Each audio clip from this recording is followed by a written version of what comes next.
الكرشة أو الكمونية زي ما بتسموها عندكم، أنا عن نفسي بقول عليها كرشة.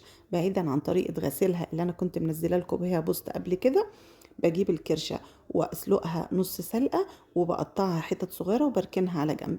بعد كده جبت نفس الحلة غسلتها وحطيت فيها معلقة سمنة وعليها بصلة شوحتها كويس، وبعدين نزلت بالكرشة.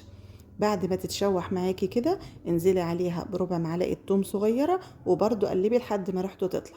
هنزل بالطماطم بتاعتي وعليها معلقة صلصة ورشة سكر وكمون وكزبرة ناشفة وفلفل اسود، وعليها مكعب مرق اللي هي بتاعت اللحمة، اختياري بس هي بتظبط الطعم معاكي. بعد كده بقى هقلبها في قلب بعضها كده لحد ما تتسبك وتبقى ريحتها حلوة. تزودي عليها ايه بقى؟ المية اللي بتغلي او مية سخنة. غطيها يا دوب كده لان هي تعتبر نص سوا، وتقدري في المرحله دي تدخليها تحطيها في طاجن وتدخليها الفرن.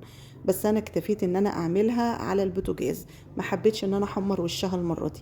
ظبطت الملح بقى وسبتها تستوي كده. اخد تقريبا ساعه وربع، ساعه ونص بالكتير، ما خدتش وقت اكتر من كده. طعمها رهيب يا جماعه، لازم تجربوها بالطريقه الجميله دي، وكل سنه وانتم طيبين.